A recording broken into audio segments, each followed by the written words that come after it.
자, 하고 여러분, 고린도 후서에 대한 두 번째 강의 한번 진행해 보도록 하겠습니다. 아까 저희가 여기까지 왔습니다. 자칭 사도들, 슈퍼 사도들이 바울의 자신들이 보여준 추천서를 근거로 바울의 사도직과 복음에 대해서 질문을 했다. 그리고 바울의 외모, 말투, 그 다음에 그가 추천서를 제시하지 않은 것을 통해서 바울을 공격했다라는 거죠. 자, 고린도 후서를 보게 되면 고린도 후서 안에는 편지가 두 개가 있습니다. 화해의 편지가 있고 고통의 편지가 있는데요. 고린도 후서 1구장 안에는 화해라고 하는 단어가 기쁨과 함께 등장을 합니다. 그런데 10장 13절 안에는 고통스러운 편지, 고통의 내용들이 등장을 하는데 슈퍼 사도들에 대한 구체적인 반박이 들어가 있습니다. 물론 이 안에도 슈퍼 사도들에 대한 도전이 담겨져 있지만 이 안의 내용은 조금 더 부드럽습니다. 그래서 약간 내용이 약간 다르네라고.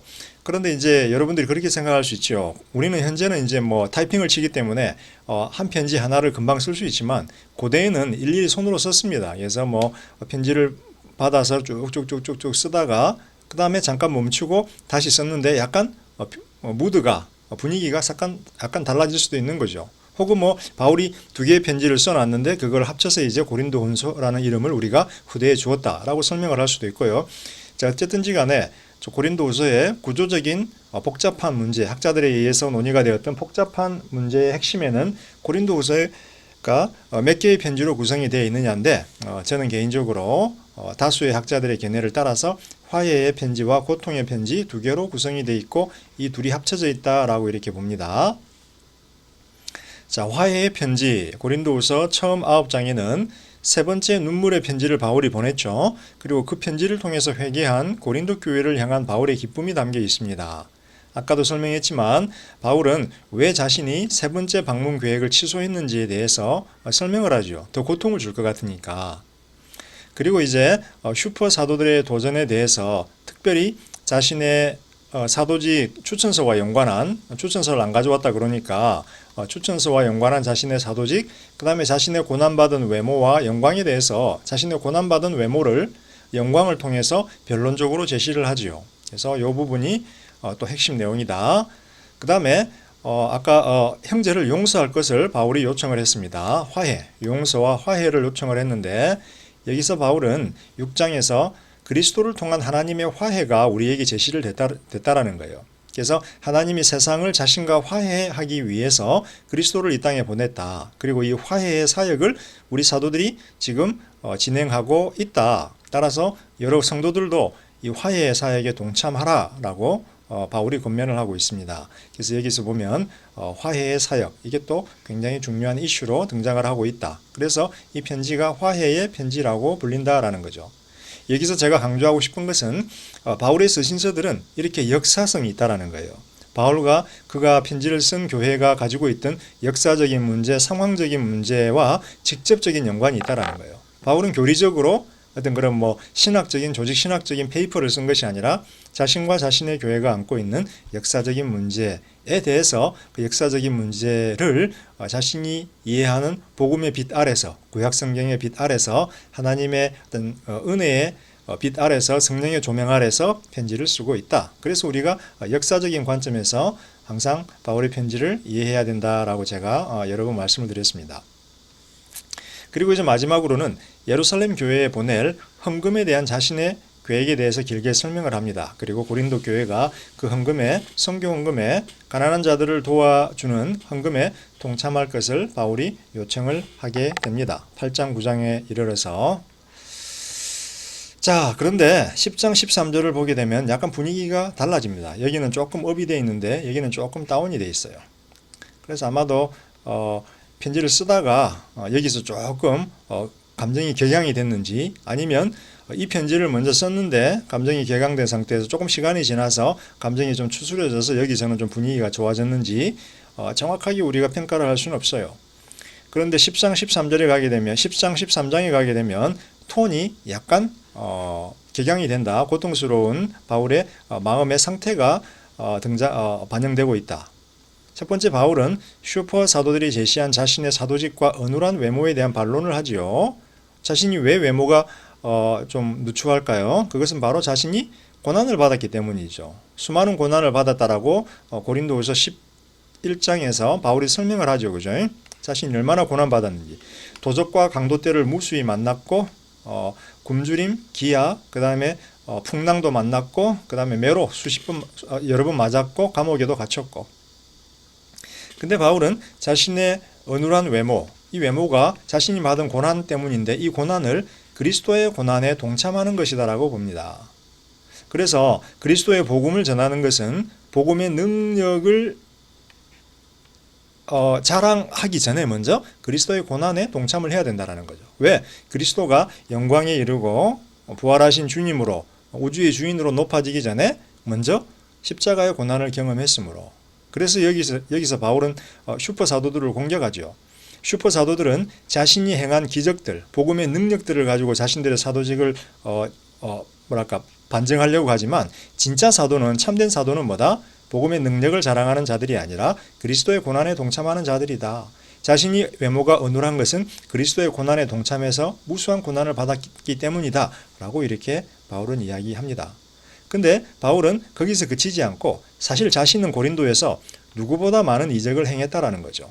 데살로니가 전서에서도 바울이 이야기하지만 1장 4절 5절 자신이 복음을 전할 때 성령의 역사가 있었고 하나님의 능력의 역사가 있었다라고 이야기를 합니다. 사도행전에 보게 되면 또 바울의 기적들에 대한 많은 이야기들이 언급이 되고 있죠. 어떤 경우는 손수건을 병자의 머리 위에 두었는데 그 손수건을 만졌을 때, 바울이 사용한 손수건을 만졌을 때 그 병자가 낫게 되는 이적도 있었죠. 그래서 바울은 자신이 사실은 누구보다 많은 이적을 행했고 심지어 자신은 하나님이 계신 삼층천을 경험했다라고 이야기합니다. 삼층천에 올라가서 하나님의 천국에 올라가서 자기가 볼 수 없는 것을 보았고 말할 수 없는 것을 들었다. 근데 자기가 보고 들은 것을 사람들에게 계시하도록 허락되지 않았으므로 자신은 그 내용에 대해서는 침묵하겠다라고 합니다. 그런데 결론적으로 바울은 이렇게 이야기하죠. 자신이 받은 복음의 능력이나 자신이 행한 이적이나 삼층천의 비밀한 경험을 자랑하지 않겠다. 대신 자신은 자신의 약함을 자랑하겠다라고 이야기합니다. 왜? 자신이 약할 때 그리스도의 강함이 자신 안에서 역사하기 때문이다라는 겁니다. 자신은 어눌한 외모, 항아리 같은 몸, 항아리처럼 보잘것없는 몸을 가지고 있지만 자신 안에는 그리스도의 복음이, 그리스도의 영광이, 그리스도의 능력이 거하고 있다라는 겁니다. 그리고 자신이 강할 때 자신이 진정 강한 것이 아니라 자신이 약할 때 그리스도의 강함이 역사하기 때문에 자신이 진정으로 강해진다라고 이렇게 슈퍼사도들을 비판을 합니다. 굉장히 성숙한 모습으로 바울이 접근을 하고 있죠. 자, 이제 저희가 세 가지 주제에 대해서 구체적으로 한번 살펴볼 텐데요. 바울의 사도직과 추천서, 그리고 바울의 어눌한 외모와 고난 그리고 영광, 그리고 바울과 예루살렘 교회를 위한 헌금, 이 세 가지 문제에 대해서 저희가 한번 살펴보려고 합니다. 세 가지 중요한 문제들 중에서 첫 번째, 바울의 사도직과 추천서에 대해서 한번 보도록 하겠습니다. 제가 앞에서 추천서에 대한 언급을 간단하게 했었습니다. 자, 여기 보면 고대 그리스 로마 사회에서 쓰여진 추천서의 한 사진을 제가 가지고 왔는데요. 그 당시에는 이렇게 두루마리 형태로 편지를 썼죠. 지금처럼 편지 봉투에다가 이쁘게 해가지고 여기다가 도장 팍 찍고, 요거는 이제 중세 가야 되고, 과거에는 책들을 이렇게 두루마리 형태로 썼습니다. 편지도 마찬가지고요. 여기에 무슨 인주나 이렇게 납땜으로 가지고 도장이라든지 어떤 그런 표식이 있겠죠, 그죠? 붉은색으로 잉크를 썼습니다. 자, 자칭 슈퍼 사도들은 추천서를 가지고 왔어요. 고린도 전서에서 바울의 대적들은 내부인들이었지만 고린도 후서에서는 은밀히 교회로 들어온 자칭 슈퍼 사도들이었어요. 바울은 이들을 거짓 사도들이라고 불러요. 슈퍼 사도들은 고린도인들에게 예루살렘 교회의 추천서를 제시를 해요. 그러면서 자신들이 정당한 사도들임을, 자신들이 사도적인 자격을 갖추었음을 증거를 해요. 항상 이렇게 뭔가 좀 과시를 하려고 하는 사람들, 남들 앞에서 무언가를 과시를 하려고 하는 사람들을 여러분은 좀 조심스럽게 봐야 돼요. 그 안에 진위성이 조금 결여된 경우가 많다라는 거죠. 그리고 이 사람들은 자신들이 추천서를 제시하면서 동시에 바울이 고린도 교회를 방문할 때 예루살렘 교회의 추천서를 제시했는가에 대해서 질문해요. 이 말은 무슨 말이에요? 바울은 예루살렘 교회가 선택하지 않은, 예루살렘 교회가 보내지 않은, 예루살렘 교회가 인증하지 않은 정당한 사도가 아니다라는 거죠. 그러면서 바울의 이방인 사역을 도전합니다. 바울의 사도직과 이방인 사역을 도전하지요. 우리 예루살렘 교회가 모교회인데, 기독교의 시작인데, 예수님의 부활 이후에 사도들을 통해서 세워진 최고의 교회인데, 우리 예루살렘 교회가 바울을 추천하지 않았다라는 거죠. 바울은 예루살렘 교회로부터 추천받지 않은 정당한 사도가 아니라는 거죠. 그러면서 바울의 이방인 사역도 도전을 합니다. 근데 이거는 좀 문제가 되죠. 왜? 바울의 이방인 사역이 거짓이 되면 어떤 일이 발생하나요? 고린도 교회가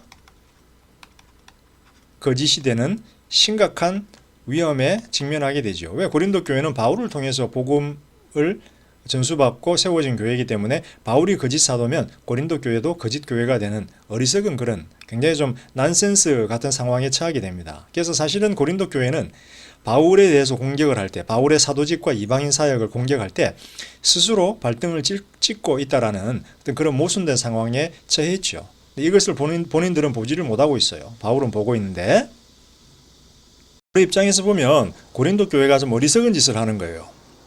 자신의 사도직과 사역을 고린도 교인들이 도전하면 고린도 교인들은 스스로의 정체성을 도전하고 스스로의 정당성을 도전하는 어리석은 행동을 하고 있다는 거예요.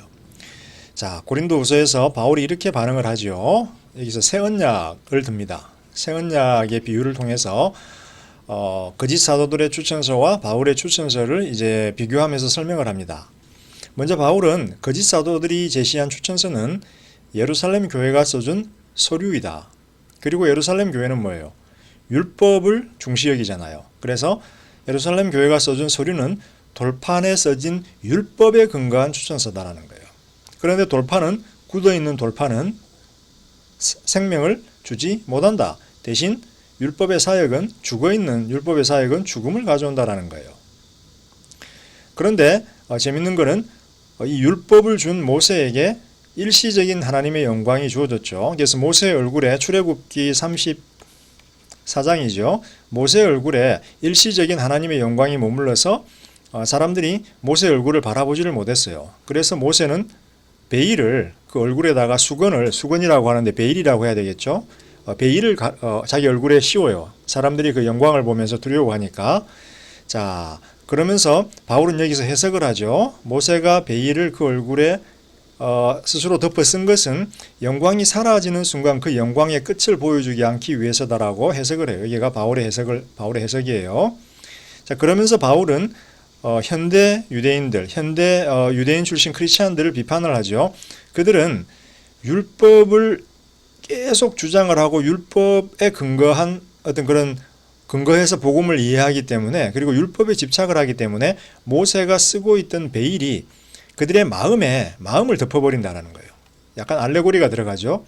모세가 쓰고 있던 베일이 율법을 계속해서 읽고 율법에 집착한 유대인들과 유대인 출신 크리스찬들의 마음을 베일이 덮어버린다는 거예요. 그럼 어떤 일이 발생하나요? 성경을 읽어도 깨닫지 못하고 아무런 변화도 가져오지 못한다는 거예요. 사망을 경험하고 성경을 깨닫지도 못하고 변화도 경험하지 못한다는 거예요. 율법을 둘러싸고 있는 베일, 요거는 모세가 자기 얼굴을 가렸던 베일이죠. 이렇게 바울은 설명을 해버려요. 대신 바울은 이렇게 이야기하죠.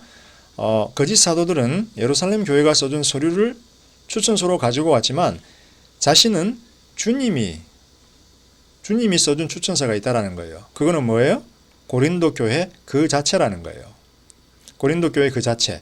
바울이 예수의 복음을 선포할 때 고린도 교회 성도들이 믿고 회심을 했어요. 그래서 바울의 사도직에 대한 가장 명확한 증거는 고린도 교회 그 자체예요. 왜? 이 사람들이 회심을 했으니까.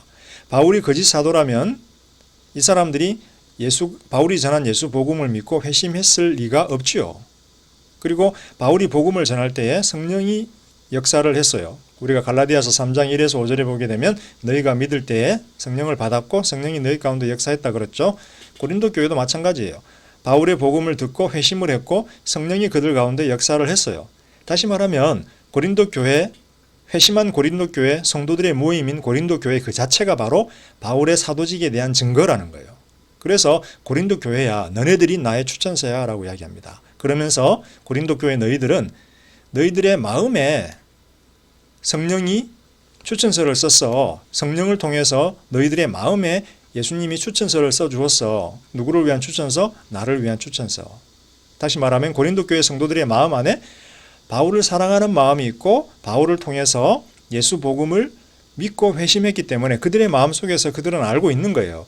나에게 복음을 전해주고 나를 회심시킨 저 예수 복음을 가져온 바울은 참된 사도다라고 하는 사실을 그들은 마음에서 알고 있다라는 거예요. 그래서 이 형식적인 서류와 달리 고린도 교회 그리고 고린도 교회들의 마음이 바로 바울의 추천서가 된다. 그리고 바울의 추천서는 예수 복음을 근거로 쓰여졌기 때문에 죽음을 가져온 율법의 사역과 다르게 생명을 주는 복음의 사역을 추진하고 있다는 거예요. 예수 복음은 고린도 교회 성도들을 살렸잖아요. 그래서 생명을 준다. 죽음과 대조되는. 그 다음에 모세가 하나님의 영광을 받았듯이 예수의 영광을 바울이 받았다. 그런데 예수의 영광은 복음 안에 비치고 있다. 그리고 이 복음의 영광이 바울이라고 하는 사람을 통해서 이들에게 전달이 되었다. 그런데 모세에게 주어졌던 영광은 일시적이었지만 바울 자신에게 주어졌던 예수의 영광은 항구적이다. 따라서 예수 안에서는 모든 베일이 벗겨져 버린다라는 거예요. 모세는 영광이 일시적이기 때문에 그 영광의 일시적인 끝을 가리기 위해서 베일을 썼지만 예수님의 영광은 항구적인 영광이기 때문에 그 끝을 가릴 필요가 없다. 그래서 예수 안에서는 예수의 복음을 접하는 자들 마음 안에서는 그리고 예수의 복음 안에서 하나님의 영광이 비치기 때문에 예수 복음을 접할 때마다 하나님의 영광이 내 마음을 밝혀준다라는 거예요. 모든 베일이 벗겨준다라는 거예요. 벗겨진다라는 거예요. 그러면 예수 복음을 통한 하나님의 영광이 비추어질 때 드러나는 현상은 뭐다? 성도들이 여기 고린도후서 3장 18절이죠. 성도들이 날마다 영광에서 영광으로 변화된다라는 거예요. 하나님의 영광이 예수 복음을 통해서 우리에게 전달되고 우리가 그 복음의 영광이 노출될 때 우리는 계속해서 변화된다라는 거예요.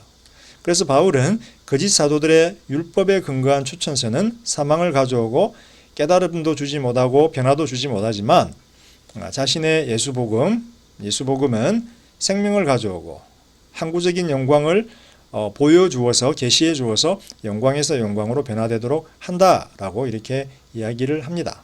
그리고 이 영광은 어떤 영광이다? 이 변화를 유도한 복음의 영광은 부활한 예수가 소유한 하나님의 영광이다. 이게 뭐예요? 고린도전서 15장에서 우리의 부활한 몸이 소유할 영광이죠. 부활의 몸. 우리 부활의 몸이 예수님의 영광으로 덧입혀질 때 변화가 될 때 우리가 부활을 경험하게 되죠. 그래서 이렇게 바울은 고린도서 3장에서 사도들의 추천서와 자신의 추천서를 비교하면서 자신의 사도성을 그리고 복음의 정당성을 증명을 합니다. 자, 이제 바울은 자신의 사도직과 추천서에 대해서 이제 변론을 했죠. 이제는 자신의 어눌한 외모와 고난을 영광과 더불어 비교하면서 변론을 하고자 합니다. 자, 이 사진은 로마인들에 의해서 참수형을 당하는 바울의 사진이 드러나네요. 그죠? 검에 의해서. 그래서 바울의 고난을 상징을 하지요. 자, 고린도 교회를 방문한 자칭 슈퍼 사도들과 바울의 외모. 슈퍼 사도들은 고린도후서 5장 12절에 따르면 복음의 능력은 기적, 능력, 그리고 비전들, 비밀한 비전들에서 발견된다고 주장합니다. 그리고 이 사람들은 자신의 기적의 사역을 근거로 고린도 교회로부터 금전적인 대가를 좀 요구를 했습니다. 그러면서 이 사람들이 고린도 교인들이 그랬겠죠. 바울은 우리한테 어떤 금전적인 대가를 자신의 어떤 그런 기적이나 이런 사역, 복음 사역에 대한 금전적인 대가를 요구하지 않았는데요? 라고 질문하니까 이 사람들이 뭐라고 대답했냐면 바울이 사례를 요구하지 않은 것은 자신의 사도직에 대한 자신이 없었기 때문이다. 즉 바울은 가짜 사도였기 때문에 바울은 그 사실을 알았기 때문에 금전적인 대가를 요구하지 않았다라고 이렇게 이야기했죠. 그러면서 그들은 바울의 보잘것없는 외모, 어눌한 언변, 그리고 수많은 고난을 비판을 했습니다. 자, 앞에서도 잠깐 언급이 됐지만 바울은 이렇게 이야기하죠. 인간적인 관점에서 바울은 사도가 될 충분한 자격을 갖추었다라고 이야기합니다. 그래서 11장 22, 23절을 보게 되면 바울이 무슨 말을 하냐면 나는 히브리인 중에 히브리인이라는 거예요. 그리고 이스라엘 사람이라는 거예요. 자신이 바리새인으로서 얼마나 교육을 잘 받았는지 인간적인 관점에서 바울은 이 슈퍼 사도들보다 더 우수하다라는 거예요. 이 사람들보다 자신이 유대인들의 관점에서 인간적인 관점에서 더 우수한 유대인이고 더 사도가 될 자격이 충분하다라는 거예요. 빌립보서 3장에서도 이 내용을 자세히 설명을 하고 있죠. 그다음 바울은 또 고린도에서 자신이 이미 기사와 표적과 기적들을 통해서 하나님의 능력을 그들에게 보여준 사실에 대해서 언급을 해요. 다시 말하면 슈퍼 사도들과 비교했을 때 인간적인 관점에서 비교했을 때도 밀리지 않고 하나님의 능력이라는 측면에서도 전혀 밀리지 않는다라는 거예요. 그러면서 바울이 이야기를 합니다. 자신이 자비량으로 금전적인 대가를 받지 않고 고린도인들을 섬긴 이유는 복음 앞에 어떤 장애물도 놓고 싶지 않았다라는 거예요. 바울이 돈 때문에 복음을 전한다라고 그 당시 철학자들은 가르침을 전한 다음에 이제 이렇게 사례비를 받아요. 정당한 사례비를 드리는 거는 옳아요. 그렇지만 바울은 복음에 어떤 장애물도 놓고 싶지 않았다. 즉 돈 때문에 복음을 전한다라고 하는 오해를 받고 싶지 않았기 때문에 무료로 값없이 주고 싶었기 때문에 자기는 자비량으로 섬겼다라고 이렇게 자신에 대해서 변론을 합니다. 그런데 바울의 선교 사역은 사실은 마게도니아 성도들로부터 온 헌금의 도움을 좀 받았어요. 물론 이제 가죽 가게의 수입으로 충당을 했죠. 자비량으로 했지만 전적으로 100% 자비량으로 하지는 않고 마게도니아, 즉 빌립보 교회가 헌금을 보냈기 때문에 그 헌금에 조금 의존을 했다라는 거죠. 인슐라 건물 새 놓으려면 처음에 보증금 내야 될 거 아니에요, 그죠? 그러니까 빌립보 교회가 도와준 것 잘 사용했다라는 거예요. 그 다음에 또 바울은 비밀한 계시의 측면에서 자신은 3층까지 올라가서 천국을 방문한 사람이다. 그리고 천국의 비밀에 대해서 들은 사람이다라고 이야기해요. 그러니까 고린도전서 11, 12, 13, 14장에서 성령의 은사들에 대해서 자랑하는 고린도인들한테 나는 누구보다도 방언을 말을 잘하고 누구보다도 많은 능력과 비밀들을 계시들을 경험한 사람이다라고 주장했잖아요. 12장에서도 고린도서 12장 1에서 10절에서도 바울은 자신의 3층층 경험을 이야기를 해요. 그래서 인간적인 관점에서, 능력의 관점에서, 그 다음에 체험의 관점에서 바울은 전혀 이 슈퍼 사도들에게 밀리지 않는 사람이다라는 것을 바울은 이야기를 합니다. 근데 바울은 그걸 가지고 자신의 어떤 그런 자랑을, 사도직을 증명하기를 원치 않아요. 왜냐하면 앞에서도 이야기했지만 바울은 자신의 약함 속에서 그리스도의 강함이 드러나기 때문에 자신은 자신의 약함을 자랑하겠다라고 이야기합니다. 다시 말하면 복음의 고난에 동참함으로써 하나님의 영광을 경험하고 영광을 드러내는 일에 자기 자신이 사도로서의 어떤 그런 정당성을 찾겠다라고 합니다. 바울은 11장 23, 33절에서 자신이 과거 경험했던 수많은 고난과 목숨의 위협에 대해서 언급합니다. 그렇지만 그리스도의 능력은 인간의 약함을 통해서 완성된다라고 이야기를 합니다. 그래서 여러분의 약함이나 부족함이나 혹시 인간적인 사역자들의 인간적인 약함 때문에 우리가 때로는 이제 반성하고 고민하기도 하지만 결국은 우리의 약함을 통해서 그리스도의 능력이 완성된다라고 하는 바울의 가르침으로 위로를 좀 받았으면 좋겠습니다. 자, 그런데 바울은 그리스도의 능력과 영광만을 주장하는 거짓 사도들에게 그리스도의 고난이 필요하다, 고난의 동참이 필요하다라고 이야기를 합니다. 예수께서 부활의 영광을 경험하기 전에 십자가의 고난을 경험하셨어요. 즉 예수님이 십자가의 고난을 경험하지 않고 영광만을 주장한다면 그 예수님의 복음은 참된 복음이 될 수 없다라는 거죠. 예수님은 영광을 경험하기 전에, 부활의 영광을 경험하기 전에 십자가의 고난을 경험하셨다. 따라서 예수의 사도들은, 예수의 제자들은 그리스도의 능력과 영광을 경험하고 주장하고 자랑하기 전에 그리스도의 고난에 동참할 필요가 있다. 다시 말하면 자신의 어눌한 외모 어디 있나요? 어눌한 외모가 그리스도의 어떤 그런 고난에 동참함으로 말미암는 참된 사도의 어떤 그런 표현이다라는 거죠. 그래서 바울의 고난은 사도로서의 실패가 아니다. 오히려 그리스도의 능력이, 그리스도의 영광이 온전하게 드러나는 복음의 필수 조건이다. 그러면서 바울은 슈퍼 사도들을 공격을 합니다. 고난을 배제하고 능력과 기적만을 제시하고 능력과 기적의 자신들의 어떤 그런 사도성을 근거를 찾는 슈퍼 사도들의 복음은 어떤 복음이다? 거짓 복음이다. 그리고 이 슈퍼 사도들은 사탄에게 속한 거짓 사도들이다. 무슨 말이죠? 요한복음에서 예수님은 자신을 비판하는 유대인들에게 너희들이 나를 영접하지 않는 것은 너희가 내 아버지에게 속하지 않고 세상의 주인인 사탄에게 속했기 때문이다. 사탄이 너희들의 아버지이기 때문에 너희가 나를 비판하고 거절한다라고 이야기했는데 바울은 여기서 슈퍼 사도들에게 너희가 사탄에게 속한 거짓 사도들이다. 예수에게 속하지 않았다라고 이야기합니다. 재미있는 것은 이 거짓 사도들이 예수의 이름을 불렀고 예수의 이름으로 기적과 능력과 비전들을 보고 경험하고 그거를 표현하고 또 체험했다라는 거예요. 근데 예수의 고난을 그들이 거절하기 때문에 그들은 참으로 예수에게 속한 자가 아니라 거짓 사도들이다라고 바울이 비판하고 있는 거예요.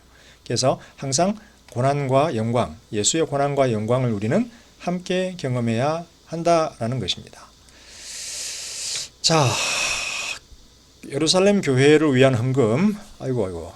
우리가 이제 예루살렘 교회를 위한 헌금을 해야 되는데 시간이 이미 좀 많이 가버렸습니다. 그래서 이 부분은 제가 다음 강의에서 다음 강의니까 데살로니가 전서네요. 데살로니가 전서를 설명을 하면서 데살로니가 전서에 앞서서 이 내용을 간략하게 언급을 하고 데살로니가 전서를 강의를 진행하도록 하겠습니다. 자, 여러분 수고하셨습니다. 다음 강의에서 뵙겠습니다.